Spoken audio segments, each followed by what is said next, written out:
So this is the explanation for clearance volumetric efficiency.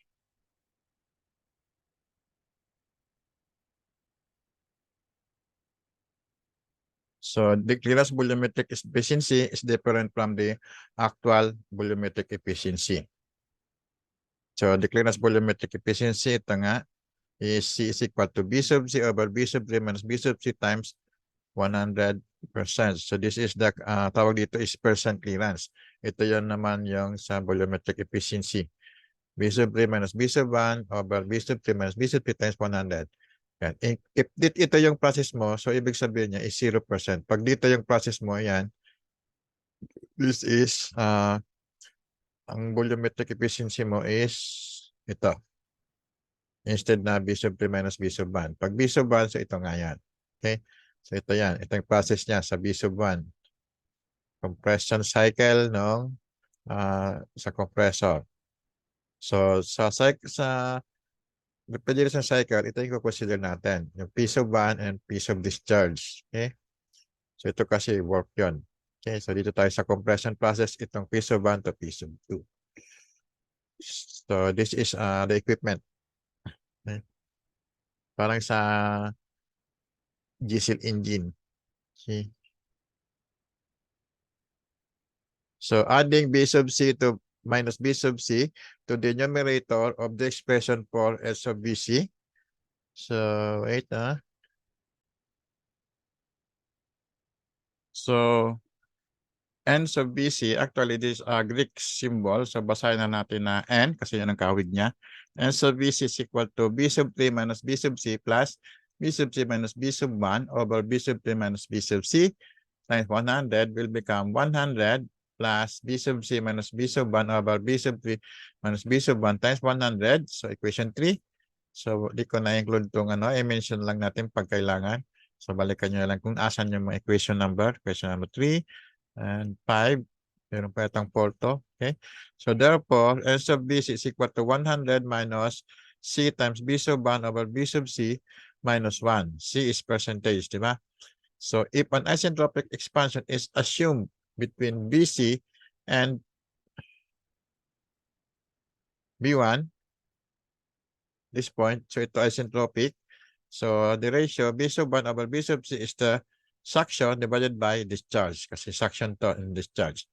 So where B, so this is the specific volume of the vapor entering compressor, and this one is the specific volume of vapor after isentropic compression to P sub D. So considering this is an isentropic compression.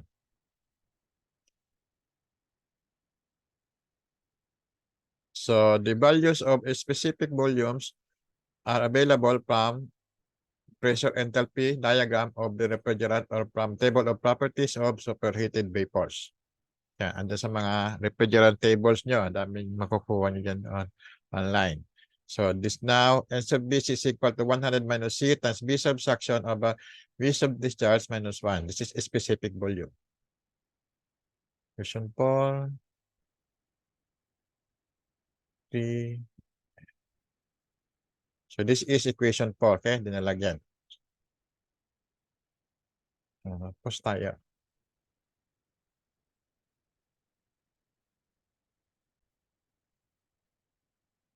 Okay, continue. Now, for the performance of ideal compressor, kung tayo tinatawag na actual, di ba na tayo sa mga actual cycles. So, in the ideal compressor, the compression of the gas and the expansion, yan sa pabilang side, of the gas trapped in the clearance volume are both isentropic. So, the expansion of the trapped gas is the only factor which influences volumetric efficiency in the ideal compressor.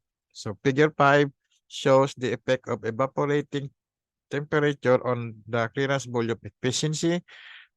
So figure 5, this is the clearance volume efficiency and mass rate of flow of ideal compressor. Ang refrigerant dito is refrigerant 22 with 4.5% clearance, 50 liters per second rate of displacement, and 35C condensing temperature. So ito yung curve based dito sa datang to. So, pag nag-iba, so, i-calculate nyo na lang. Ha? Kumpitin nyo. Ito kasi kinumpute to based dito sa mga given na to. Okay? So, ito yung clearance volumetric efficiency and evaporating temperature. Yan. At iba-iba. Tapos, dito sa kabilang side is yung mass rate of flow. So, mass rate of flow for a certain evaporating temperature. Ito, tama mo to. So, makukuha mo yung mass flow rate niya. Tapos, pagkataas mo, makukuha mo yung sa left side, volumetric efficiency. So, huwag yung sa tingin lang ang pagkuha ng value. So, gawa ka ng roller. So, then, graphical interpolation yung dito. So, ano lang naman to, di ba? Linear. Okay? Hindi siya logarithmic scale. Dali lang. So, the clearance volumetric efficiency is 0 when the evaporating temperature is negative 61, at which temperature, the saturation pressure corresponds to P3 and figure 4. Okay. Kasi ito kasi nag-equal na yung suction niya sa doon sa P sub 3. Sa temperature. Okay. Dito. Yan, nag-zero siya, di ba? So, ang clearance mo is zero, efficiency is 0. Then, the mass rate, okay.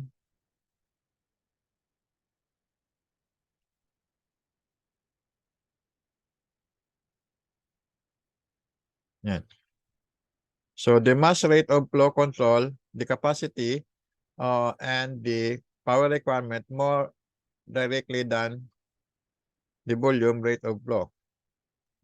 Okay? Ulitin ko. The mass rate of flow controls the capacity and power requirement more directly than the volume rate of flow. The mass flow rate, m, kilogram per second to a compressor, is proportional to the displacement rate in liters per second. And the volumetric efficiency and inversely proportional to the specific volume of gas entering the compressor. Meron tayong, di ba, mga gas compression, gas cycles. Yan. In the equation form, M is equal to displacement rate times N sub BC divided by 100 over the suction. So equation 7, and an assumed rate displacement of 50 liters per second, the mass rate of flow can be calculated and plotted as done in figure 5. So ito nga. Diba? So, as the suction pressure drop, the specific volume entering the compressor increases, which together with the volumetric efficiency reduces the mass rate of flow and at low evaporating temperature. Yeah.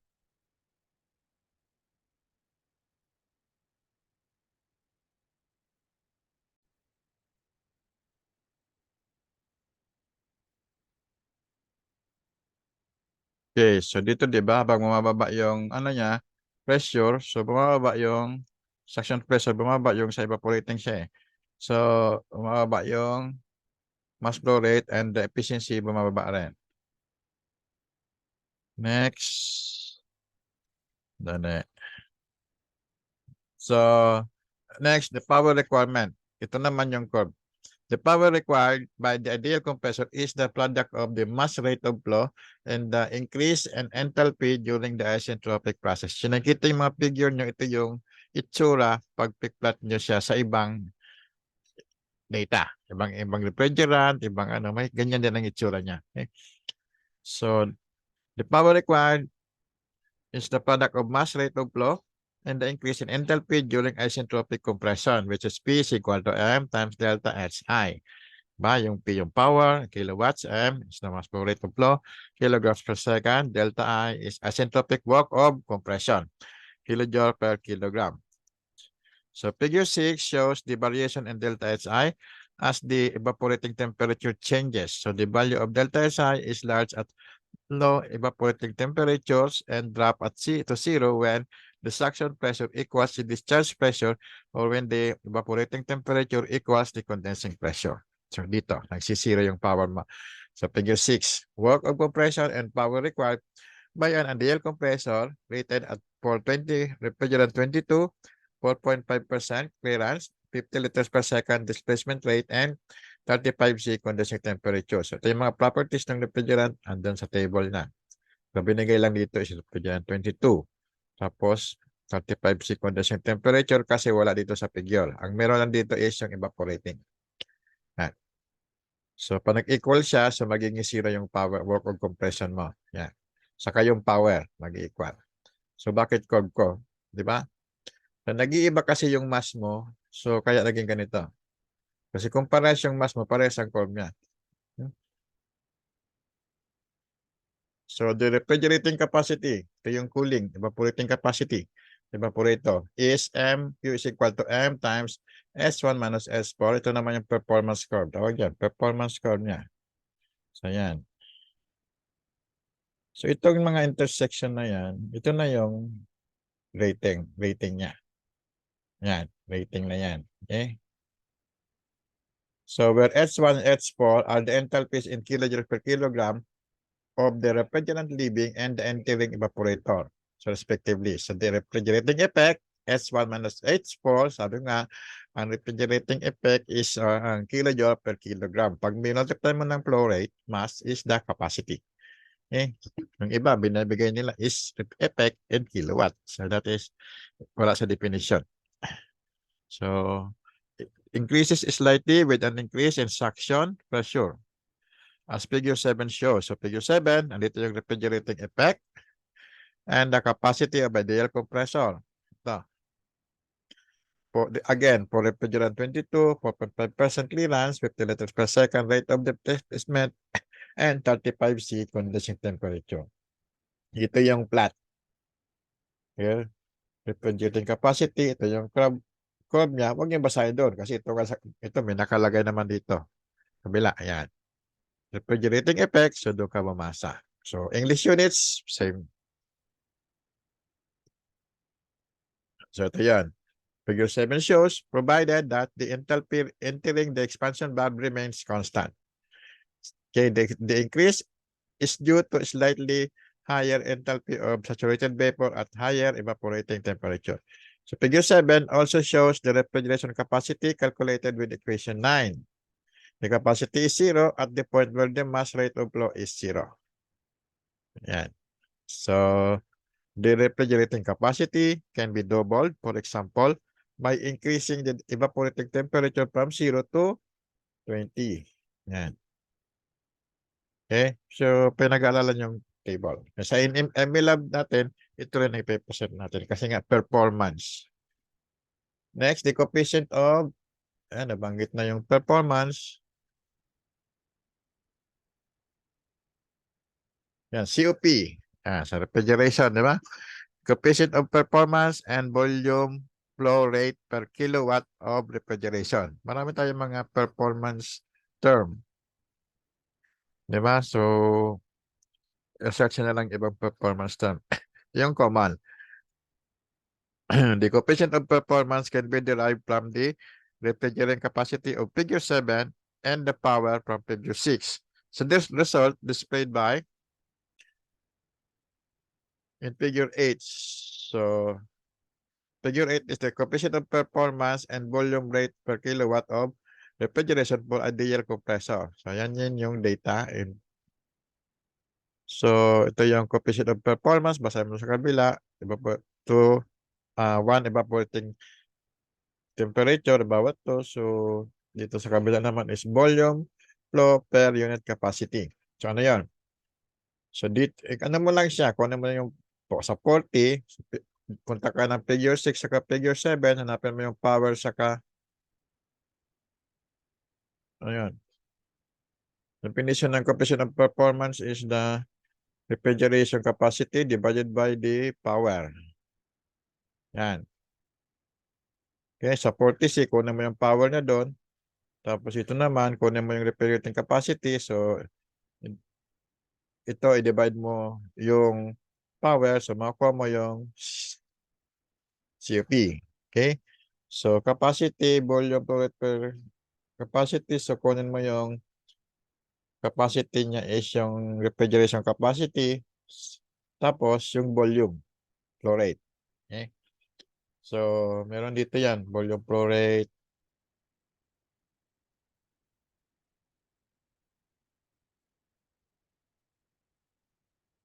Six and seven.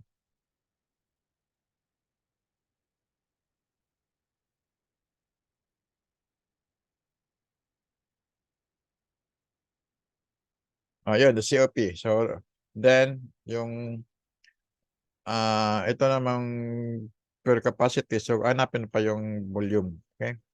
So, this result, this figure 8 shows a progressive increase as the evaporating temperature increases. So, the COP, lumalaki. Okay? COP is good performance pag malaki yung COP. So, kasi mababa yung option mo. So, the volume flow rate per unit refrigeration capacity is an indication of the physical size, laki, or speed of the compressor necessary to develop 1 kilowatt of refrigeration. So, a large volume flow must be pumped for a given capacity at low evaporating temperature because of the high specific volume. Kaya kasama tong discuss galing doon sa book para ma-inform din kayo. Kasi sa board exam, lumalabas tong mga definition na yan. Ini-explain na yan. Next, effect of condensing temperature. Yan, condensing temperature naman ng sa clearance efficiency. Diba? So, kasi minsan magsiselect kayo ng mga equipment, makikita mo puro graph. So, paano mo i-interlock yung graph? Diba? Interlock. So, dito ka condensing may efficiency ka, hanapin mo dito yung mass flow rate, hanapin mo dito. Dito. Yan. So, makuha mo yung niya, yung condensing temperature. Parang graphical calculation ka na. Kaya lang, ang data mo is yan. Temperature 22, 4.5% clearance. Now, most refrigerating systems reject heat to the atmosphere, and the ambient conditions change throughout the year. Process refrigeration plants that operate year-round are particularly subject to a wide range of condensing temperatures. So the response of a reciprocating compressor to changes in condensing temperature can be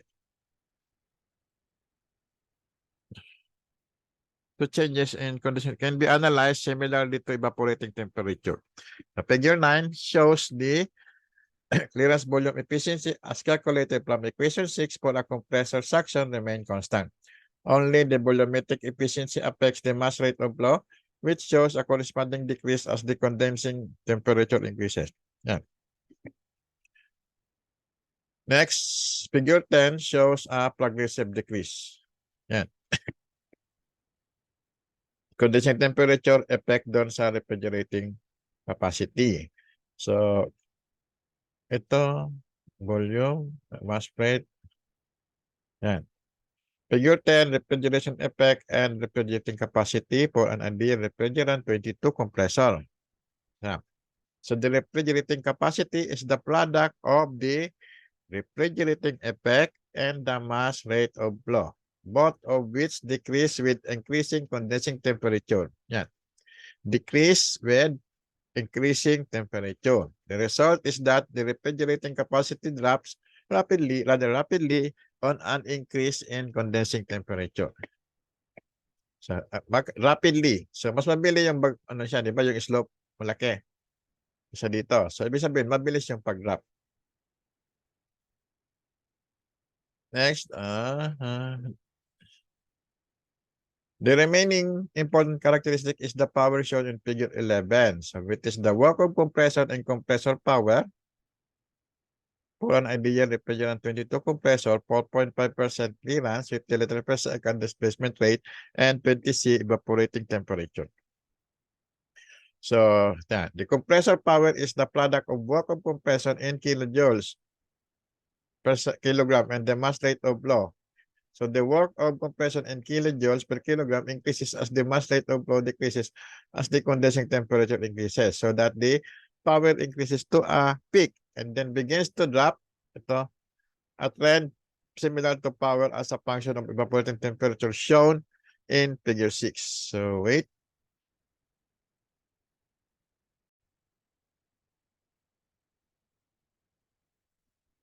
Here. Next. So, performance of actual reciprocating compressor. So, actual naman tayo. So, the trend and performance of reciprocating compressor developed analytically in shown figure 5 to 11. Ideally, are recognizable in the performance of real compressor. So, malapit. Actual performance data are used in the analysis of complete vapor compression system. The refrigerating capacity increases with an increase in evaporating temperature and decrease with an increase in condensing temperature as per figure sa mga figures na nakita natin. So the power required by the compressor in general increases with an increase in evaporating temperature. Yeah. So except at lower condensing temperature, where the peak that was first shown in figure 6 is evident. So figure 11 shows a peak power requirement reached at high condensing temperature. Yan. And then may peak siya. Ito yung peak power requirement. Next, actual volumetric efficiency. So this is the clearance, this is the actual. So the prediction of volumetric efficiency on the basis of re-expansion of vapor and the clearance volume is a good start toward predicting the actual volumetric efficiency. Other factors that influence the volumetric efficiency are the pressure drop across the suction and discharge valve, leakage passed through the piston rings, and the leakage back through the discharge and suction valve. Also, cylinder heating of the suction gas reduces the volumetric efficiency. Ito. Discharge to suction pressure ratio. Mababa yung volumetric efficiency niya. Now, the specific volume of gas inside the cylinder is consequently higher than when entering the compressor, which is the position on which the volumetric efficiency is based.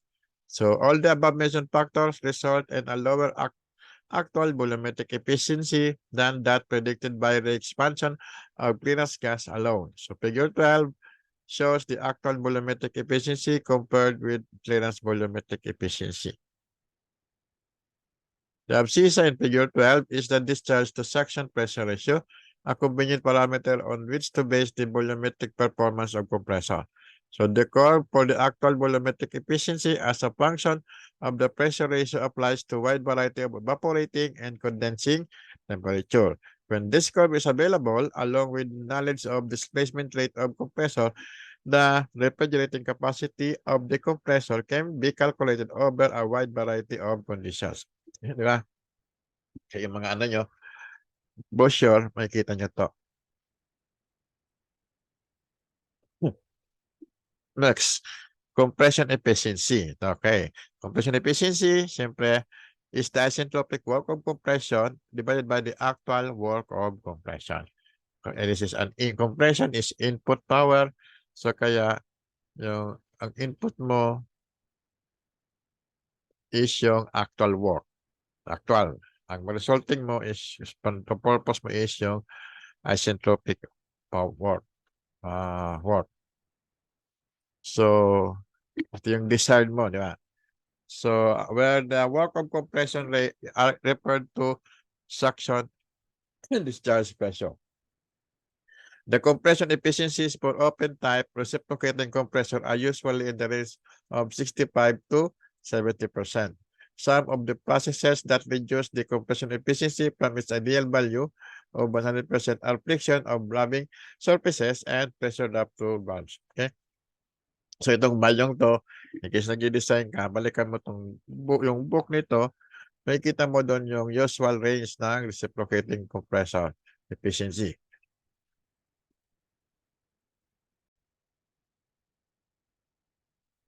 Okay.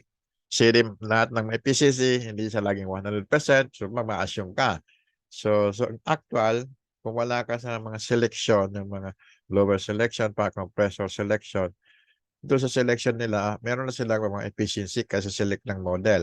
Pero pag wala, so pwede mong balikan itong mag-assume ka ng between to 65 to 70%, para makuha mo yung size ng motor.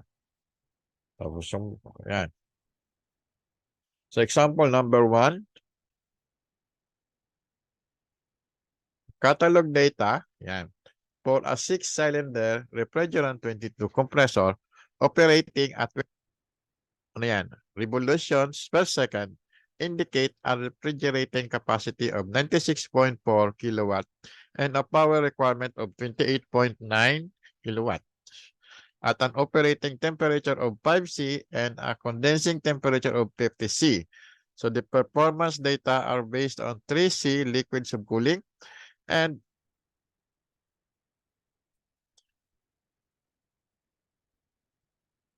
8C superheating of suction gas entering the compressor. The cylinder bore is 67 millimeter and the piston stroke is 57 millimeter. Compute A, the clearance volume efficiency if the clearance volume is 4.8%. B, the actual volumetric efficiency, and C, the compression efficiency. Okay. All right.